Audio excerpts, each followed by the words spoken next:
అది చేతుల్లో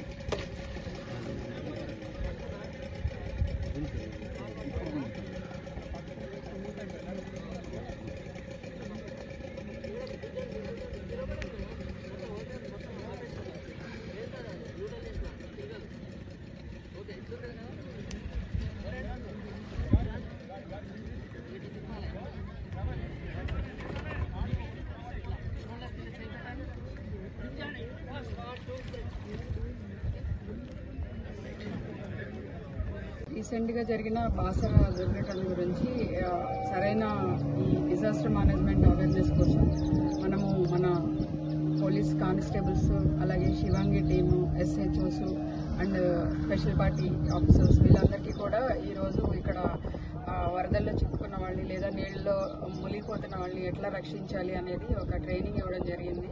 దీనికోసం మన దగ్గర ఉన్న 2 బోట్స్ యూజ్ చేస్తున్నాము. దీనిలో బోట్ అనేది ఎట్లా వాడాలి, దాని బోట్ని ఎట్లా ఏ రకమైన టెక్నికల్ పాయింట్స్ ఉంటాయి అనే విషయాలతో పాటు నీళ్లలో మునిగే వాళ్ళని రక్షించడం ఎలా, తర్వాత బోటు ఆగిపోయినప్పుడు ఎట్లా దాన్ని మళ్ళా నడిచేలా చేసుకోవాలి, వేరే బోట్ ఎట్లా రెస్క్యూ చేయాలి, తర్వాత నీళ్లలో సడన్గా పడిపోయిన వాళ్ళని ఎలా రెస్క్యూ చేయాలి, రెస్క్యూ చేసిన వాళ్ళని ఎట్లా బోట్లోకి తీసుకొని రావాలి, ఇట్లాంటి పాయింట్స్ అన్ని కవర్ చేస్తూ కూడా ఈరోజు ఎక్స్టెన్సివ్ ట్రైనింగ్ ఇప్పించడం జరిగింది. నిన్న బైన్సా సబ్ డివిజన్ది ట్రైనింగ్ ఇచ్చాము గడ్డెనవాగులో. ఈరోజు నిర్మల్ సబ్ డివిజన్కి ఇక్కడ ట్రైనింగ్ ఇవ్వడం జరిగింది. ఈ ట్రైనింగ్ సక్సెస్ఫుల్గా అయింది. రాబోయే మాన్సూన్ సీజన్ కోసం మేమంతా నిర్మల్ పోలీస్ రెడీగా ఉన్నాం.